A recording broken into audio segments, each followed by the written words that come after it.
नमस्कार मित्रांनो, आपल्या शेतामधलं जांबाचं झाड, एकच झाड आहे बघा, किती जांब लागल्या तुम्हाला दाखवतो. अजून तोडून खाल्लंय मित्रांनो, मोठे मोठे झालेले. हे का तुम्ही बघू शकता किती लय जांब लागले बघा. हे का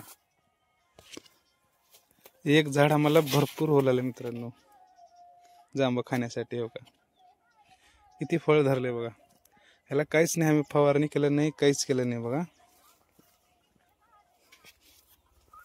आणि खूप टेस्ट लागतात मित्रांनो हे जांब. फवारणी केलेले जांब जास्त टेस्टला गोड लागत नाही. एक निब्बर सुद्धा एवढं टेस्ट लागतात, नंबर एक लागतात बघा मित्रांनो. अजून छोटे छोटे तर भरपूर लागलेत जांब. हो का इथं मोठे मोठे कसे लिहिलेले बघा. हो का कोणाच्या शेतामध्ये जांबाचे झाड आहेत कमेंट करून सांगा. शेताकडे आले की खायचं मित्रांनो जांब.